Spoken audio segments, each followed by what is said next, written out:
వైఎస్ఆర్సీపీ అధినేత YS Jagan CM చంద్రబాబుకు సూటి ప్రశ్నలు సంధించారు. ట్విట్టర్ వేదికగా చంద్రబాబు మోసపూరిత హామీలపై ప్రశ్నించారు. సంపద సృష్టిస్తా, రాష్ట్రం బాధ్యత తీసుకుంటా హామీలకు గ్యారంటీ అని పదే పదే చెప్పారని, తీరా అధికారంలోకి వచ్చాక రాష్ట్రం బాధ్యత ప్రజలదంటూ నైజం బయటపెట్టారని ఫైర్ అయ్యారు. చంద్రబాబు ఇచ్చిన హామీల నుంచి తప్పించుకునేందుకు ప్రయత్నిస్తున్నారంటూ ట్వీట్ చేశారు ఆయన. నంద్యాల జిల్లాలో వైఎస్ జగన్ పర్యటన సందర్భంగా పోలీసుల వైఫల్యం బయటపడింది. వైఎస్ జగన్కి Z+ భద్రత ఉన్నప్పటికీ తగిన జాగ్రత్తలు తీసుకోవడంలో విఫలమయ్యారు. చాపిరేవుల టోల్ గేట్ దగ్గర ఏకంగా వైఎస్ జగన్ కారు పైకెక్కి బ్యానెట్ పైనే పడుకున్నాడు ఓ యువకుడు. సీతారామపురం వద్ద వైఎస్ జగన్ కారు దిగే సమయంలో తోపులాట చోటు చేసుకుంది. విజయవాడలో అంబేద్కర్ సామాజిక న్యాయ మహాశిల్పంపై దాడి చేసిన టీడీపీ నాయకులపై ఫిర్యాదు చేసేందుకు వైఎస్ఆర్సీపీ నేతలు సిద్ధమయ్యారు. తమకు అపాయింట్మెంట్ ఇవ్వాలని మాజీ మంత్రి మేరుగు నాగార్జున గవర్నర్ అబ్దుల్ నజీర్కు లేఖ రాశారు. రాష్ట్రంలో నిరాటంకంగా దాడులు, విధ్వంసాలు కొనసాగుతున్నాయని ఆ లేఖలో పేర్కొన్నారు. విజయవాడ దుర్గగుడిలో నిఘా వైఫల్యం వెలుగులోకి వచ్చింది. అమ్మవారి అంతరాలయ విజువల్ సోషల్ మీడియాలో వైరల్ అవుతున్నాయి. 2 రోజుల క్రితం అంతరాలయాన్ని ఓ భక్తురాలు వీడియో తీసినట్లుగా సమాచారం. దీనిపై ఆలయ అధికారులు పోలీసులకు ఫిర్యాదు చేశారు. సీసీటీవీ ఫుటేజ్ ఆధారంగా విచారణ చేపట్టారు. శ్రీ సత్యసాయి జిల్లా మేకలపల్లిలో హైస్కూల్ కమిటీ ఎన్నికల్లో టీడీపీ నేతలు బరితింపులకు పాల్పడ్డారు. తమ వర్గానికి హెచ్ఎం అనుకూలంగా పనిచేయలేదని మండల కన్వీనర్ సిద్ధలింగంప హెడ్ మాస్టర్తో దుర్భాషలాడిన ఆడియో ఒకటి ఆలస్యంగా వెలుగులోకి వచ్చింది. పేరెంట్స్ కమిటీ ఎన్నికల్లో తాము చెప్పినట్లుగా చేయాలంటూ వార్నింగ్ ఇచ్చారు వారు. కర్ణాటక తుంగభద్ర డ్యాంకు వరద పోటెత్తింది. వరద ఉధృతికి డ్యాం 19వ గేటు కొట్టుకుపోయింది. గేటు చైన్ లింక్ తెగిపోయినట్లుగా గుర్తించారు అధికారులు. దీంతో డ్యాం అన్ని గేట్లు ఎత్తి దిగువకు 1,00,000 క్యూసెక్ల నీటిని విడుదల చేస్తున్నారు. తుంగభద్ర డ్యాంను కర్ణాటక మంత్రి శివరాజ్ సింగ్ చౌహాన్ పరిశీలించారు. డ్యాం పరిస్థితిపై అధికారులతో సమీక్షించారు. తూర్పుగోదావరి జిల్లా ధవళేశ్వరంలో కిడ్నాప్ అయిన 2 బాలికల కోసం పోలీసులు ముమ్మరంగా గాలింపు చర్యలు చేపట్టారు. 4 బృందాలతో పోలీసులు గాలింపు చర్యలు చేపట్టారు. కాగా రైల్వే టీసీని అంటూ ఒరిస్సా మహిళ, ఆమె పిల్లలతో వెంకటేష్ అనే యువకుడు పరిచయం పెంచుకున్నాడు. బాలికను హాస్టల్లో చేరుస్తానంటూ వెళ్లిన వెంకటేష్ ఫోన్ను స్విచ్ ఆఫ్ చేశాడు. దీంతో బాధితురాలు పోలీసులకు ఫిర్యాదు చేసింది. హైదరాబాద్ నార్సింగిలో ఘోర రోడ్డు ప్రమాదం చోటు చేసుకుంది. టిప్పర్ లారీ ఢీకొట్టింది. ఈ ఘటనలో కారులో ప్రయాణిస్తున్న 3తో పాటు టిప్పర్ డ్రైవర్కు తీవ్ర గాయాలయ్యాయి. మితిమీరిన వేగమే ఈ ప్రమాదానికి కారణం అంటున్నారు పోలీసులు. మై హోమ్ అవతార్ జంక్షన్ వద్ద ఈ ఘటన చోటు చేసుకుంది. అతి కష్టం మీద కారులో నుంచి క్షతగాత్రులను బయటకు తీశారు పోలీసులు. వరుస సెలవులు శ్రావణమాసం కావడంతో శ్రీశైలంలో మల్లన్న ఆలయానికి భక్తులు పోటెత్తారు. ఓ పక్క శ్రీశైలం డ్యామ్ను చూసేందుకు, మరోవైపు మల్లన్న దర్శనానికి భక్తులు విపరీతంగా తరలి వస్తున్నారు. దీంతో డ్యామ్ పరిసర ప్రాంతాల్లో, ఆలయ ప్రాంగణంలో ఎక్కడ చూసినా భక్తులే కనిపిస్తున్నారు. దీంతో బాగా రద్దీగా మారిపోయింది. అంబేద్కర్ స్మృతివనం శిలాఫలకంపై జగన్మోహన్ రెడ్డి పేరు తొలగించడం అమానుష్యమని మాజీ డిప్యూటీ సీఎం నారాయణస్వామి అన్నారు. పేరు తొలగిస్తే చెరిగిపోతుందేమో గానీ జగన్ చేసిన సేవలు చరిత్రలో నిలిచిపోతాయని నారాయణస్వామి చెప్పారు. కోట్లు వెచ్చించి రైల్వే స్టేషన్ నిర్మించారు. కానీ ప్రయాణికులు వేచి ఉండేందుకు షెల్టర్స్ ఏర్పాటు చేయలేదు.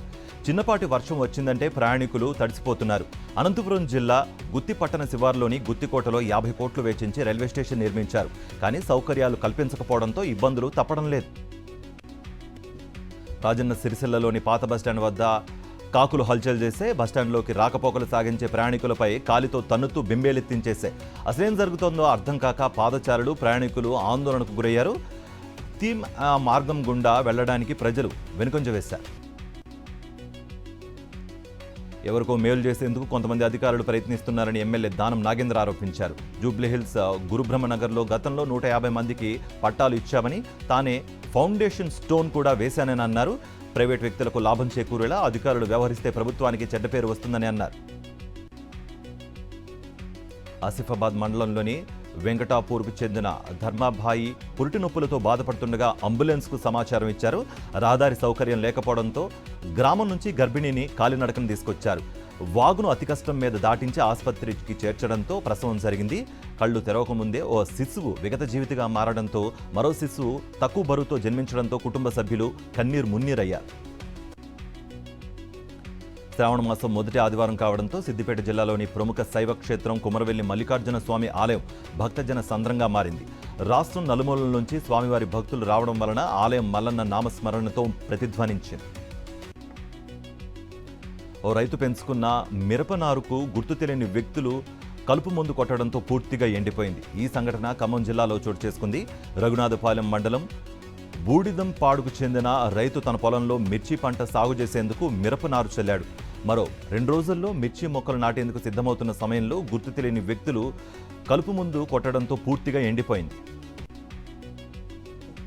ఛత్తీస్గఢ్ రాష్ట్రంలోని సుక్మా జిల్లా గదిరాస్ గ్రామం సమీపంలో మహిళా మావోయిస్టును పోలీసులు అరెస్ట్ చేశారు. 5 లక్షల రివార్డ్ కలిగిన మహిళా మావోయిస్టును అరెస్ట్ చేసి ఆమె వద్ద నుంచి పేలుడు పదార్థాలను స్వాధీనం చేసుకున్నారు. పలువురిపై దాడి, హత్యలు, పోలీస్ పార్టీలపై దాడులు చేసిన ఘటనలో ఆమె పాల్గొన్నట్లుగా తెలిపారు. అర్ధరాత్రి పొలాల్లో ఉన్న మోటార్లు, స్టార్టర్లు, వైర్ల దొంగతనాలకు పాల్పడుతున్న వ్యక్తిని ప్రకాశం జిల్లా గిద్దలూరు మండలం వెంగళరెడ్డి పల్లెలో రైతులు పట్టుకున్నారు. అనంతరం గ్రామంలో తీసుకొచ్చి కరెంటు పోలుకు కట్టేసి దేహశుద్ధి చేశారు. అనంతరం పోలీసులకు అప్పగించారు. వరంగల్ జిల్లా వర్ధనపేట మండలం కొత్తపల్లి గ్రామ శివారులో ఓ కారు అదుపు తప్పి పొలాల్లోకి దూసుకెళ్లింది. ఈ ప్రమాదంలో రాయపర్తి మండలం బందనపల్లికి చెందిన 2 వ్యక్తులకు తీవ్ర గాయాలయ్యాయి. కారులో చిక్కుకున్న 2 వ్యక్తులను స్థానికులు బయటకు తీసి 108 ద్వారా ఆసుపత్రికి తరలించారు. ఇన్నోవా చోరీ కేసులో దంపతులను అరెస్ట్ చేసి రిమాండ్కు తరలించినట్లుగా ఎల్లారెడ్డి డీఎస్పీ శ్రీనివాసులు పేర్కొన్నారు. కామారెడ్డి జిల్లా లింగంపేట మండలంలోని కన్నాపూర్ గ్రామానికి చెందిన దారావోయిన శ్రీకాంత్, అతని భార్య అనితపై హైదరాబాద్లోని చింతల్ నివాసం ఉంటున్నట్టుగా తెలుస్తోంది. రోజువారీ కూలీ చేసుకుంటూ గుట్టుచప్పుడు కాకుండా నేరాలకు పాల్పడుతున్నారు వీరు. నిర్మల్ జిల్లా బాయింసాన్లో కమ్యూనిటీ కాంటాక్ట్ ప్రోగ్రాం నిర్వహించారు. ఇందులో భాగంగా అన్ని వాహనాలకు సరైన పత్రాలు ఉన్నాయో లేదో తనిఖీ చేశారు. సరైన పత్రాలు లేని 102 బైకులు, 8 3 వీలర్స్, ఒక 4 వీలర్ వాహనాన్ని స్వాధీనం చేసుకున్నారు. మహబూబాబాద్ జిల్లా తోరూరులోని 2 షాపులలో 2 దొంగలు ముసుగులు వేసుకుని చోరీకి పాల్పడ్డారు. గుణపం లాంటి కట్టర్తో షాప్ తాళాలు పగలగొట్టి 7,000 విలువ చేసే సిగరెట్ డబ్బాలు చోరీ చేశారు. వీటితో పాటు సీసీ కెమెరా, డీవీఆర్ బాక్స్ కూడా చోరీకి పాల్పడ్డారు. బాధితులు పోలీసులకు ఫిర్యాదు చేశారు. అన్నమయ్య జిల్లా మదనపల్లి పట్టణంలో దండు మారెమ్మ ఆలయంలో ఆభరణాలు దొంగిలించారు. ఓ దొంగ అమ్మవారిని దర్శించుకున్నట్లుగా వచ్చి ఆలయం లోపలికి వచ్చి అమ్మవారికి అలంకరించిన బంగారు ఆభరణాలు చోరీ చేశాడు. ఆలయంలో ఉన్న సీసీ కెమెరాలో దోపిడీ ఘటన మొత్తం రికార్డైంది. వికారాబాద్ జిల్లా పరిగి మండలం నస్కల్లో దొంగ బాబాలు హల్చల్ చేశారు. అమాయకులే టార్గెట్గా బురిడి కొట్టించే ప్రయత్నం చేస్తూ జనాలకు చిక్కారు. శాంతి పూజ చేస్తామంటూ బంగారం డబ్బులు కాజేసే ప్రయత్నం చేసి కటకటాల పాలయ్యారు. పశ్చిమ గోదావరి జిల్లా తాడేపల్లిగూడెంలో గోవులు అక్రమ రవాణాను ధర్మ సంస్థాపన సభ్యులు అడ్డుకున్నారు. అక్రమంగా గోవులను తరలిస్తున్న డీసీఎం వ్యాన్ పట్టుకుని తాడేపల్లిగూడెం పట్టణ పోలీసులకు అప్పగించారు. తాడేపల్లిగూడెం మండలం నీలాద్రిపురం నుంచి అక్రమ రవాణా జరుగుతుండగా పట్టుకున్నారు. అన్నమయ్య జిల్లాలో టీడీపీ నాయకులు విచ్చలవిడిగా పేకాట స్థావరాలను నిర్వహిస్తున్నారు. రాయచోటి, పీలేరు, తంబళ్లపల్లి నియోజకవర్గాల జూదరులు పెద్ద ఎత్తున పేకాట స్థావరాలను నిర్వహిస్తున్నారు. పేకాట స్థావరాలను నిర్వహిస్తున్న వారిలో మంత్రి అనుచరులు, టీడీపీ నాయకులు ఉండడం గమనార్హం.